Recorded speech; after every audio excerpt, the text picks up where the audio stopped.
Radio कार्यक्रम मेरो radio मेरो भविष्य जाइकाको आर्थिक सहयोगमा रिड नेपालले उत्पादन गरेको हो। लैंगिकता र सामाजिक समावेशीकरणलाई समेटेर कक्षा 6 देखि 10 सम्मका विद्यार्थी भाइ बहिनीहरू र अभिभावकहरूलाई लक्षित गरेर तयार पारिएको हो। यो कार्यक्रम कोरोना कहरका कारण अस्तव्यस्त बनेको शैक्षिक क्षेत्रलाई टेवा पुर्याउने उद्देश्यले सञ्चालनमा ल्याइएको हो। कार्यक्रमले समाजमा रहेको विद्यमान लैंगिक विभेद र सामाजिक विकृति तथा विसङ्गति न्यूनीकरणमा पनि सहयोग गर्ने अपेक्षा लिएको छ।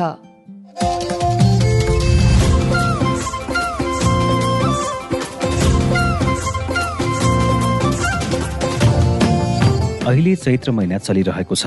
भूगोल अनुसार कतै कम र कतै बढी गर्मीको महसुस गरिसक्नु भएको होला। गर्मी मौसम सरुवा रोगको लागि अनुकूल मौसम पनि मानिन्छ। भाइरसदेखि जीवाणुहरू यही मौसममा सक्रिय हुने भएकाले यो मौसममा वर्षनी अनेकौं सरुवा रोगको संक्रमण हुन्छ। सफाइको अभाव, जनस्वास्थ्यको चेतनाको अभावको कारण नेपालमा अहिले पनि गर्मी मौसममा देखिने सरुवा रोगहरूको जोखिम उत्तिकै छ। हो, आजको कार्यक्रममा यही सरुवा रोग र बस्ने उपायको बारेमा जान्न पाउनुहुनेछ।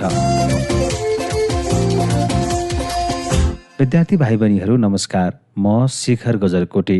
रेडियो कार्यक्रम मेरो रेडियो मेरो भविष्यमा हार्दिक स्वागत छ। मेरो हात सधैँ मसँग हुन्छ। म जता हात त्यतै, खाँदाखेरि हात मसँगै नै हुन्छ, खेल्दा हात मसँग नै हुन्छ, टोइलेट जाँदा हात मसँगै हुन्छ, जे काम गर्दा पनि मेरो हात मसँगै। हातले नै मेरो लागि धेरै काम गर्छ र मेरो हातको लागि म पटक पटक साबुन पानीले हात धुन्छु। हात धुँदा कीटाणुहरू मर्छन् र कोरोना भाइरसबाट बच्न पनि हात राम्ररी धौँ। आजदेखि हामी सबैजना राम्रोसँग साबुन पानीले हात धुने बानी बसालौँ। कोरोना लगायत अन्य रोगहरूबाट बचौँ। मेरो हात सफा छ, अनि तपाईको? सरसफाइ र खानपिनमा ध्यान नदिँदा खास गरी झाडापखाला, जन्डिस, टाइफाइड र हेपाटाइटिस ए वा बी जस्ता रोग फैलिन सक्ने सम्भावना बढ्दो हुन्छ। सरसफाइमा ध्यान पुर्याए 70 देखि 80% रोग रोकथाम गर्न सकिने चिकित्सकहरू बताउँछन्। खाना खानु अघि र खाइसकेपछि साबुनले हात धुने बानी बसालेर हामी सरुवा रोगबाट बस्न पनि सक्छौँ। बासी खानेकुरा र सडकमा बेच्न राखेको खानेकुरा खानु हुँदैन। यो मौसममा विभिन्न प्रकारका सरुवा रोगहरू फैलिन सक्छन्। डेङ्गु, स्क्रब टाइफस, मलेरिया, हात्तीपाइले, जापानिज एन्सेफलाइटिस, चिकनगुनिया र कालाजार लगायतका रोगहरू रहेका छन् र पत्ता नलागेका थुप्रै रोगहरू सरुवा रोगको रूपमा रहेका छन्। अहिले कोरोना भाइरस कोभिड-19 को कहर चलिरहेकै छ। अब गर्मी मौसम पनि सुरु भएकाले हेपाटाइटिस लगायतका सरुवा रोगहरू देखा पर्न सक्छ। आजको कार्यक्रममा कोरोना, एचआइभी एड्स र हेपाटाइटिस बी को बारेमा बुझाउन आजको रेडियो कक्षा तयार पार्नु भएको छ रिड नेपालका प्रशिक्षक केदार प्रसाद दाहालले। सुनौ सोही रेडियो कक्षा। 104 भन्दा नि धेरै धेरै ज्वरो आए चेक गराउन गरी अबेरै, ज्वरो आए चेक गराउन गरी अबेरै, ज्वरो आए चेक गराउन गरी अबेरै।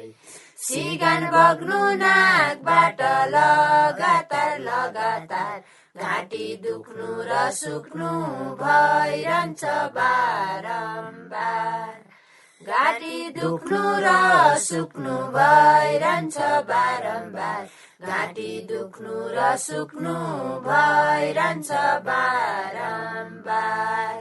श्वास प्रश्वासमा समस्या आएमा ख्याल राख्नुस् लगातार खोकिनी लाएमा, ख्याल राख्नुस् लगातार खोकिनी लाएमा, ख्याल राख्नुस् लगातार खोकिनी लाएमा।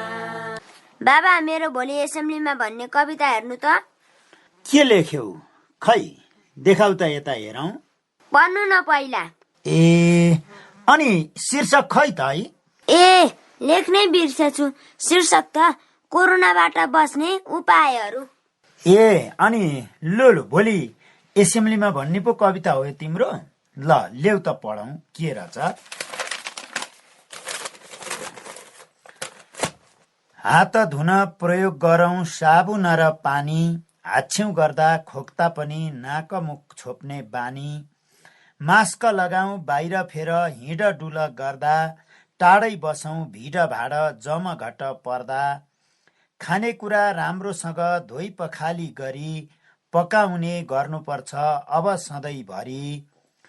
व्यवहार र सुधार गरौँ सावधानी भई, लक्षण देखा जाँच्न गरौँ अस्पताल गई। ल के गरी भनिदिनु भएको यस्तो? कविता पो हो त यो, कथा पढे जस्तो गरी पो पढ्नुहुन्छ, अलि मिलाएर सिकाइदिनु न। ए ल ल ल ल मैले त यसो के लेखेर छ भनेर शब्द पो हेरे त पहिला। अब भोलि तिमी एसेम्ब्लीमा चाहिँ यसरी गाउ न, एउटा लयमा मिलाएर गाउ, कविता एकदम राम्रो छ है। यसरी गाउ न यहाँ हेर है त। हात धुन प्रयोग गरौँ साबुन र पानी, हाच्छिउँ गर्दा खोक्दा पनि नाक मुख छोप्ने बानी। मास्क लगाऊ बाहिर फेर हिँडडुल गर्दा, टाढै बसौँ भिडबाट जमघटमा पर्दा। खानेकुरा राम्रोसँग धोइ पखाली गरी पकाउने गर्नुपर्छ अब सधैँभरि। व्यवहार सुधार गरौँ सावधान भई, लक्षण देखे जाँच्ने गरौँ अस्पताल गई। लक्षण देखे जाँच्ने गरौँ अस्पताल गई। हो यसरी गाउ न तिमी, भइहाल्छ नि। कविता एकदमै राम्रो छ क्या। अनि भोलि चाहिँ तिम्रो पालो हो एसेम्ब्लीमा कविता भन्ने? हजुर। यी त कोरोनाबाट बस्ने उपाय पो भयो त। कोरोना चाहिँ कसरी सर्छ भन्ने कुरा चाहिँ चाहिँदैन भाइ। ए त्यो त सबैलाई थाहा छ। ल ल ल ल यत्रो महिना यत्रो वर्ष भइसक्यो, अनि अब त अलिअलि धेरै थोरै विद्यालयहरूमा समुदायहरूमा कोरोना कसरी सर्छ भन्ने कुरा त धेरै जानकारी भइसकेको छ नि त। रेडियो, टेलिभिजन, पत्र पत्रिकाहरूले बारम्बार कोरोनादेखि सजग रहौँ, कोरोना सर्ने तरिकाहरू, कोरोनाका मुख्य लक्षणहरू, कोरोना भाइरसबाट बच्ने उपायहरू त बारम्बार दिएकै छन् नि। निर्माण बाबुले भने जस्तो त्यो त जस्तै अब खोक्दा वा हाच्छिउँ गर्दा निस्कने साना साना पानीका थोप्ला बुँदहरू अथवा सिगानबाट कोरोना सर्छ। भाइरस संक्रमित व्यक्तिले नजिकको सम्पर्कमा गयो, संक्रमित व्यक्तिको सम्पर्कमा अन्य व्यक्तिहरू सम्पर्क भयो भने कोरोना सर्छ। अनि फोहोरहरू चलाएपछि बाख्रा पाठा कुखुरा पशु पन्छीहरू चलाइसकेपछि, फोहोरहरू चलाइसकेपछि हात खुट्टा राम्ररी धोइएन, नधोइकन चाहिँ खाने बानी बसो भनेदेखि सर्न सक्छ। यी कुराहरू त अहिले लगभग हामी सबैजना धेरै सजग भइसकेका छौँ नि। त्यो भाइको कवितामा आएन, केही फरक परेन। ए साँच्चै मेरो पनि कक्षामा पढाउन एउटा समस्या आएको थियो। मलाई हेपाटाइटिसको बारेमा छोटो भनिदिनुहोस् न है। ए हेपाटाइटिस? अनि यो त अब तिमीहरूले कक्षामा स्वास्थ्य पढाउँदाखेरि मलाई लाग्छ कक्षा 8 अथवा 7 मध्ये कुनै एउटा कक्षाको हेल्थ विषयमा हेपाटाइटिसको बारेमा थोरै हुनुपर्छ त्यहाँ। तर अब त्यति धेरै विस्तृत दिएको छैन होला। हामीले त्यसमा चाहिँ अलिकति के कुरा भने, अब हेपाटाइटिस भन्ने रोगलाई चाहिँ हाम्रो भाषामा नेपालीमा चाहिँ कलेजोको शोध भनेर भनिन्छ। कुनै पनि कारणले गर्दा कलेजोका तन्तुहरूमा इन्फ्लामेसन हुने, जलन हुने, त्यस्तो अवस्थालाई हेपाटाइटिस भनिएको हो र भनिन्छ। हेपाटाइटिस भएको अवस्थामा कलेजो सुन्निने, दुख्ने, कमलपित्त देखा पर्ने भएको कारणले अनि हेपाटाइटिस चाहिँ नेपालमा ABCDE विभिन्न हेपाटाइटिसहरू मध्ये सबै चाहिँ नेपालमा देखिँदैनन्। संक्रमित त्यत्रो ठुलो पनि छैनन्। तर हाम्रो देशको मात्रै कुरा भन्ने हो भने ती हेपाटाइटिसहरू मध्ये नेपालमा सामान्यतया पाइने अब भाइरस हेपाटाइटिस चाहिँ A, B र E हुन्। A, B र E हेपाटाइटिस चाहिँ भाइरसले कलेजोको कोषलाई क्षति पुर्याउँछ, जसले गर्दा त्यो मेटाबोलिजम शरीरमा जुन हुनुपर्ने त्यो राम्ररी हुन सक्दैन, जसका कारणले बाइल, अब त्यो भनेको चाहिँ फेरि सबै बच्चाहरूले बुझ्दैनन्। तिमीहरूले बुझाउँदाखेरि चाहिँ नि हाम्रो शरीरमा विभिन्न ग्ल्यान्ड्सहरू हुन्छ, ग्रन्थीहरू हुन्छ, अनि तिनीहरूले चाहिँ विभिन्न किसिमको अब रस जुसहरू निकाल्छ। त्यो कतिपय अवस्थामा शरीरको लागि अति आवश्यक पनि हुन्छ। अनि कहिलेकाहीँ त्यस्ता ग्ल्यान्ड्सहरूमा कुनै पनि खराबी आउँदा अथवा कुनै पनि किसिमको डिफङ्क्सन, प्रोपरली फङ्सन गर्न नसक्नु, राम्ररी काम गर्न नसक्नु, त्यस्तो अवस्था आउन सक्छ। अनि ती अवस्थाहरूमध्ये हेपाटाइटिस भनेको चाहिँ भाइरसको सङ्क्रमणबाट हुने ABCDE ती चाहिँ भाइरसहरूबाट हुने हेपाटाइटिस डिजिज रोगहरू हुन् भनेर हामी भन्छौँ। अनि हेपाटाइटिस चाहिँ अब विभिन्न औषधिहरूको कारण पनि है त, जस्तै अब हामी चाहिँ स्वास्थ्य विज्ञको अनुमति बिना पनि कतिपय औषधिहरू सेवन गरिराखेका हुन्छौँ। हामी आफै जान्दैनौँ।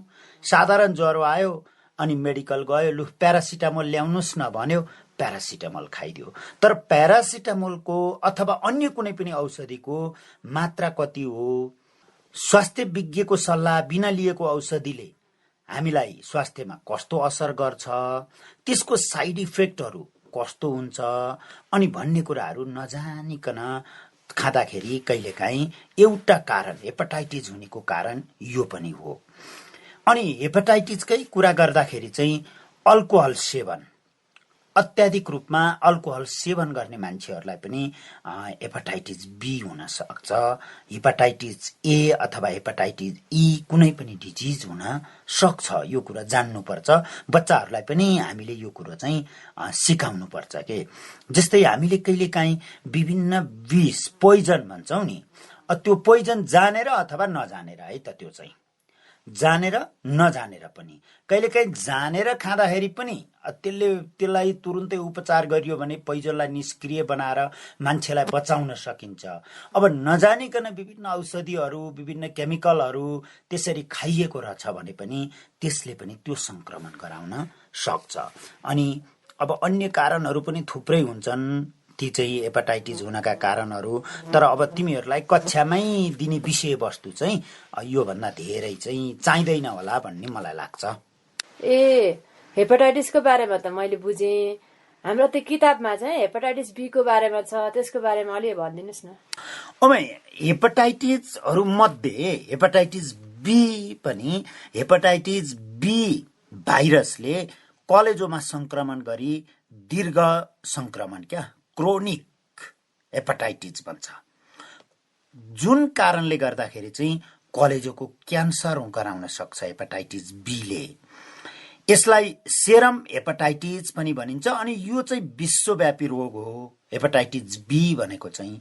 मैले अघि भने विभिन्न किसिमका हेपाटाइटिसहरू मध्ये नेपालमा चाहिँ सबै पाइँदैनन्, सबै छैनन्, सबैका सङ्क्रमितहरू छैनन् भने नि, त्यो मध्ये हेपाटाइटिस बीका सङ्क्रमितहरू चाहिँ विश्वव्यापी रूपमै छन्। हेपाटाइटिस बी भाइरसहरू सङ्क्रमित व्यक्तिको रगतमा प्रशस्त सङ्ख्यामा, अत्याधिक सङ्ख्यामा पाइन्छन्। अनि अब ती भाइरसहरू चाहिँ वीर्यमा पाइन्छन्, र्यालमा पाइन्छन्, योनि रस निष्कासन हुँदाखेरि त्यसमा हुन्छन्। अनि हेपाटाइटिस बी त तिमीले बी भनिदिनु भन्यौ, जस्तै एचआइभी पनि तिमीहरूले अलिअलि बच्चाहरूलाई पढाउँछौ, बच्चाहरूलाई बुझाउँछौ। हेपाटाइटिस बी एचआइभी भन्दा 100 गुणा बढी सरुवा रोग हो भन्छ के स्वास्थ्यले। अब यो रोगको मुख्य कारक तत्त्व चाहिँ हेपाटाइटिस बी भाइरस हो। यो भाइरस पहिलो पटक सन् 1970 मा अस्ट्रेलियामा पत्ता लागेको हो। अनि यसको भण्डार सङ्क्रमित व्यक्ति आफै हो। यसको मतलब हेपाटाइटिस बी भाइरस चाहिँ कहाँबाट आउँछ भने सङ्क्रमित व्यक्ति आफै यसको क्यारियर हो के, सङ्क्रमित भण्डारै उही आफै हो के। अनि त्यो सङ्क्रमित व्यक्तिको रगतमा, वीर्यमा, पसिनामा, र्यालमा, योनि रसमा इत्यादिमा ती सङ्क्रमणका भाइरसहरू बसेका हुन्छन् र त्यही स्रोतबाट चाहिँ अन्य व्यक्तिहरूमा यो रोग सर्छ। यो भाइरस बाहिरी वातावरणमा केही दिनसम्म बाँच्न सक्छ, तर पनि यो 30 देखि 60 मिनेटसम्म चाहिँ हिट स्टेरिलाइजेसन भन्छ। अब त्यो मेडिकल भाषा हो हिट स्टेरिलाइजेसन भनेको चाहिँ। अनि यो 30 देखि 60 मिनेटसम्म त्यसलाई चाहिँ अत्याधिक तातोमा एकदम हिटमा स्टेरिलाइज गर्ने हो भने त्यो भाइरस नष्ट हुन पनि सक्छ। हेपाटाइटिस बी भाइरस धेरै वर्षसम्म र रगतमा नेगेटिभ नभएसम्म अरू व्यक्तिमा सर्न सक्छ। यो रोग सबै उमेर समूहका व्यक्तिहरूमा हुने भए तापनि हामीले विद्यार्थीहरूलाई बुझाउने कुरा चाहिँ 20 देखि 40 वर्ष उमेर समूहका व्यक्तिहरूमा यसको प्रकोप अत्याधिक पाइएको छ। अहिलेसम्मको हेपाटाइटिस बीका संक्रमितहरूको डाटा हेर्दाखेरि चाहिँ के पाइयो भने 20 देखि 40 वर्ष उमेर समूहका व्यक्तिहरूमा यसको प्रकोप बढी पाइयो के। अनि निम्न अनुसार व्यक्तिहरूमा चाहिँ हेपाटाइटिस बीको संक्रमण हुन सक्ने खतरा अत्याधिक रहन्छ। अब त्यो मैले निम्न अनुसार व्यक्तिहरू भने नि ती कस्ता कस्ता व्यक्ति हुन् भनेर हामीले त्यो कुरो बच्चालाई राम्ररी बुझाइदिनु पर्छ है त। जस्तै संक्रमित व्यक्तिसँग यौन सम्पर्क राख्ने र वेश्यावृत्तिमा संलग्न हुने व्यक्तिहरूलाई सबभन्दा छिटो हेपाटाइटिस बीको हुने चान्स रहन्छ। यदि कहिलेकाहीँ आमा चाहिँ हेपाटाइटिस बीबाट संक्रमित हुनु भएको छ भने उहाँबाट जन्मिने बच्चाहरूमा हेपाटाइटिस बीको सम्भावना बढी हुन्छ। अनि लागु पदार्थका दुर्व्यसनीहरू हुन्छन् नि, सिरिन्जहरू साट्ने अथवा अन्य विभिन्न किसिमका लागु पदार्थहरू लिने, त्यस्तो व्यक्तिहरूलाई पनि हेपाटाइटिस बीको अत्याधिक छिटो संक्रमण हुने समस्या हुन्छ के। अझ यहाँ त हामीले यी संक्रमित मात्रै होइन नि, इमर्जेन्सी वार्ड भन्छौँ नि हस्पिटलहरूमा, हेल्थ सेन्टर, हेल्थ पोस्टहरूमा हामीले ती इमर्जेन्सी वार्डमा, इमर्जेन्सी सेक्टरमा जुन काम गर्ने व्यक्तिहरू, स्वास्थ्य कर्मीहरू हुन्छन्, कहिलेकाहीँ उनीहरूलाई पनि डाइरेक्ट हेपाटाइटिस बीको संक्रमितसँग सम्पर्क गर्दाखेरि सम्पर्कमा बस्नुपर्ने, उनीहरूको उपचार गर्नुपर्ने, अनि विभिन्न रसहरूबाट त्यो चाहिँ अब तरलजन्य पदार्थ जस्तै ब्रियहरू भयो, पसिनाहरू भयो, र्यालहरू भयो, यस्तोबाट सर्ने, रगतहरू भयो, यस्तोबाट सर्ने भएको कारणले ती उपचारमा संलग्न हुने स्वास्थ्य कर्मीहरूलाई पनि कहिलेकाहीँ यो सर्न सक्छ। समलिङ्गीहरूमा यो अत्याधिक छिटो सर्छ। पटक पटक अब अन्य मानिसहरूको रगत आपूर्ति गर्नुपर्ने जो बिरामीहरू हुन्छन् उनीहरूलाई पनि यो छिटो सर्न सक्छ। यसरी तिमीले भोलि यो कारणले यसरी सर्छ, यसका कारणहरू यी हुन्, अनि हेपाटाइटिस बी चाहिँ यस्तो डिजिज हो भनेर बुझायो भने बच्चाहरूले लगभग बुझ्न सक्छन्। र यसको कजेजहरू भनिसकेपछि सर र यसको अलिअलि लक्षणहरू भनिदेऊ न। अनि लक्षणहरू भन्दा चाहिँ अब यो कस्ता कस्ता सिम्पटम्स, लक्षणहरू देखिन्छन् त हेपाटाइटिस बी लागिसकेपछि भनेर चाहिँ हामीले थोरै बच्चालाई भनिदिनु पर्छ। र लक्षणको कुरा गर्दा एउटा चाहिँ बिर्सिनु हुँदैन नि, सुरुको अवस्था हुन्छ नि जुन हेपाटाइटिस बी भाइरस चाहिँ शरीरमा प्रवेश गरिसकेको अवस्थामा तुरुन्तै यसका लक्षणहरू कुनै पनि चिन्ह, त्यस्तो लक्षण देखा पर्दैन क्या। तर लक्षण देखा नपरेको, शरीरमा भाइरस प्रवेश गरिसकेको अवस्थामा त्यो संक्रमित व्यक्तिले अरू व्यक्तिहरूलाई हेपाटाइटिस बी सार्न सक्ने सम्भावना चाहिँ फेरि रहन्छ। यो कुरो चाहिँ बच्चाहरूलाई भन्नुपर्छ। र सुरुमा साधारण लक्षणहरू चाहिँ अब खाना अरुचि हुने, अल्छी लाग्ने, कमजोर हुने, जिउ दुख्ने, वाकवाकी लाग्ने, बान्ता हुने, झाडा पखाला लाग्ने, कब्जियत हुने, पेट गडबडी हुने, पेट दुख्ने, यी लक्षण देख्ने बित्तिकै मान्छेले के गर्छ भने वाकवाकी लाग्यो भनेर वाकवाकीको चाहिँ उपचार गरिदिने, झाडा पखाला लाग्यो भनेर झाडा पखालाको उपचार गरिदिने, पेट गडबडी भयो भनेर पेट दुखेको औषधि खाइदिने। उता संक्रमित चाहिँ हेपाटाइटिस बी छ, लक्षणहरू चाहिँ साधारण देखिन्छन् सुरुको अवस्थामा, अनि अर्को उपचार गर्दाखेरि त्यसको हेपाटाइटिस बी चाहिँ अलिकति छिप्पिँदै जाने सम्भावना हुन्छ।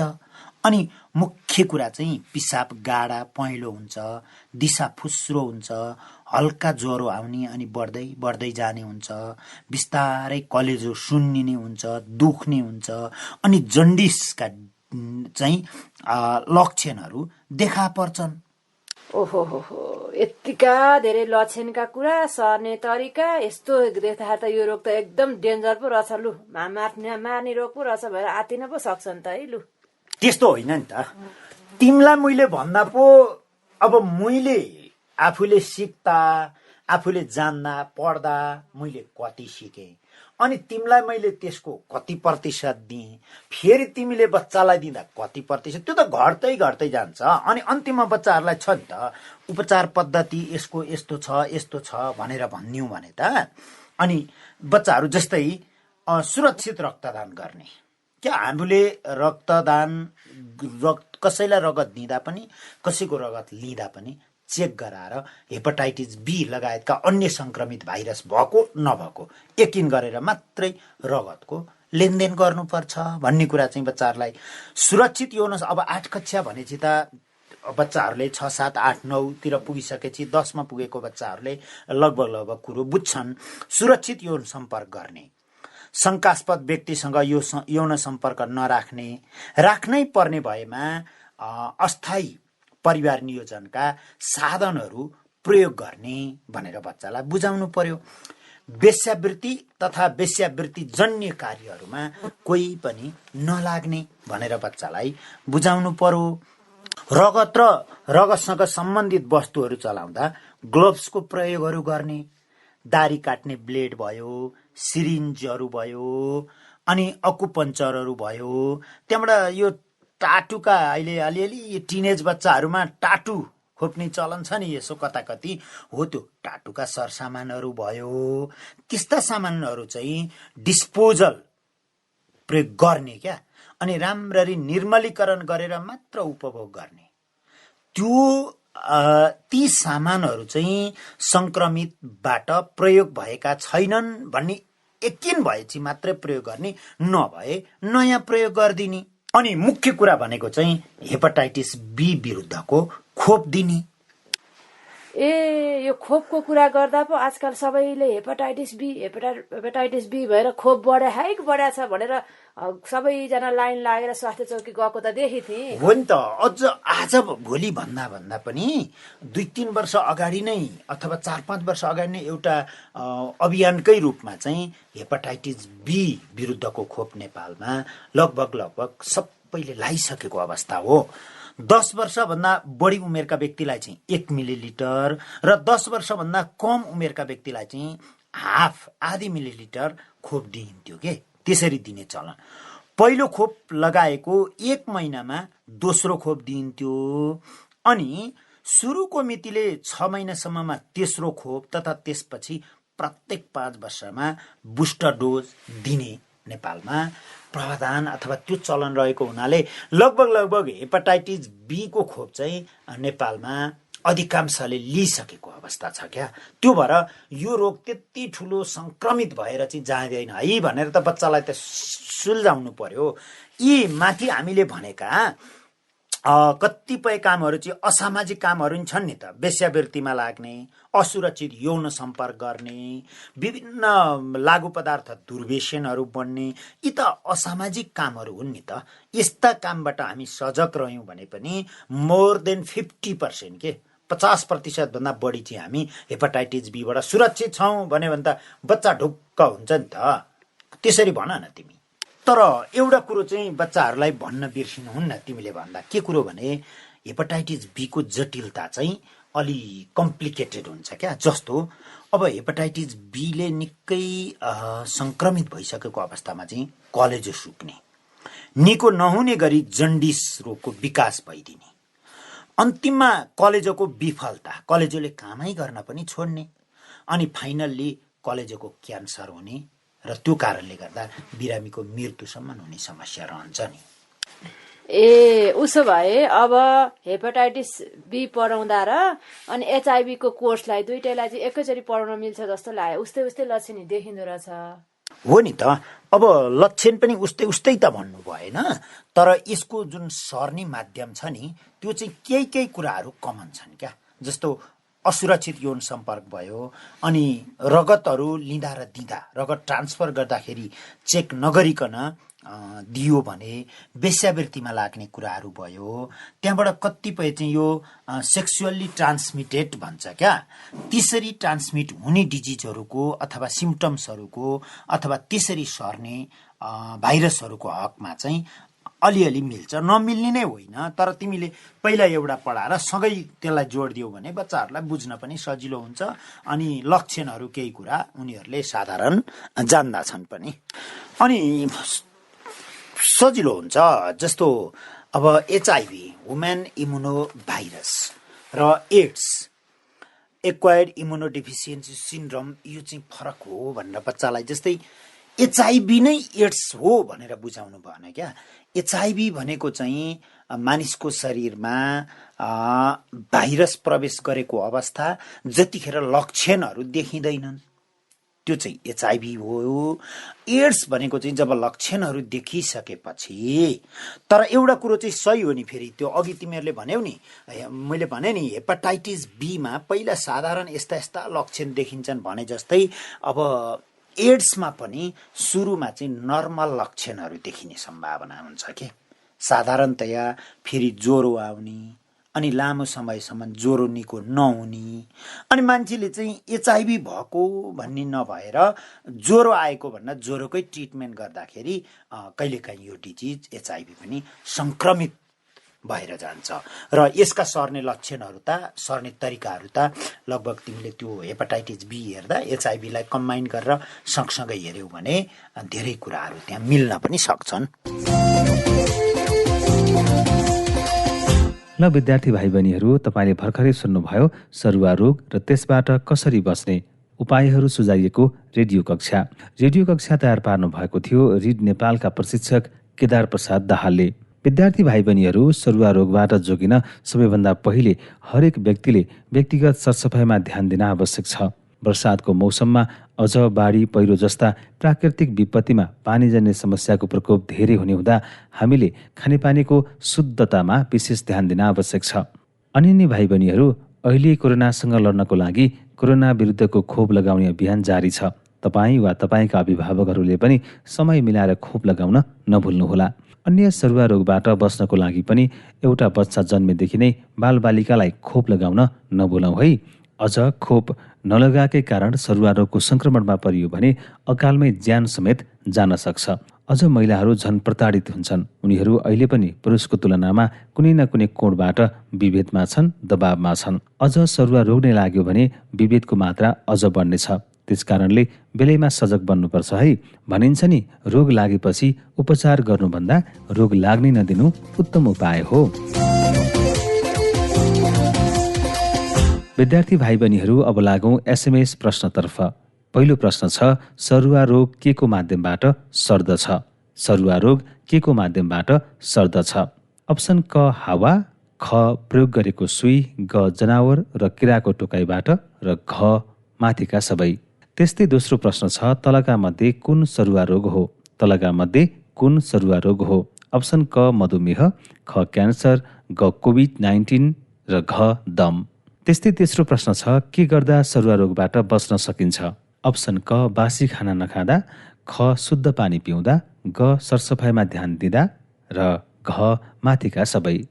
प्रश्नोत्तरमा सहभागी बन्न तपाईँले मोबाइलको म्यासेज बक्समा गएर रिड नेपालको छोटो रूप RN टाइप गरेर सोधिएका प्रश्नको जवाब क्रमशः टाइप गरी नाम र ठेगानासहित 31007मा SMS सेन्ड गर्न सक्नुहुनेछ। यदि SMS गर्ने मौका नमिले तपाईँको क्षेत्रका फिल्ड अफिसरलाई भेटेर पनि प्रश्नको जवाब टिपाउन सक्नुहुनेछ। 3वटै प्रश्नको सही जवाफ मिलाउने सहभागी 20मा गोलापर्था गर्नेछौँ। त्यसबाट 1 जना विजेता बन्नुहुनेछ। उहाँले पाउनुहुनेछ रिड नेपालको तर्फबाट 100 रुपियाँको रिचार्ज कार्ड। भोलि शुक्रबारको कार्यक्रममा जीवनोपयोगी सिप अन्तर्गत व्यक्तिगत सरसफाइको बारेमा बुझाउन आउनेछौँ। रेडियो कार्यक्रम मेरो रेडियो मेरो भविष्य सुन्न नभुल्नुहोला। रेडियो कार्यक्रम नियमित सुन्ने वातावरण मिलाउन विद्यार्थी, अभिभावक र शिक्षकलाई आग्रह गर्दै कार्यक्रम उत्पादनमा सहकारी गर्ने जाइका र आइसिनेटलाई धेरै धेरै धन्यवाद। रिड नेपालको उत्पादनमा तयार पारिएको आजको कार्यक्रमबाट म प्रस्तोता शिखर गजरकोटे बिदा हुन्छु। नमस्कार। जाँदा जाँदै एउटा कुरा, एक व्यक्तिमा लागेको रोग अर्को व्यक्तिमा सर्छ भने त्यसलाई सरुवा रोग भनिन्छ। सरुवा रोग भनिन्छ। सरुवा रोग भनिन्छ।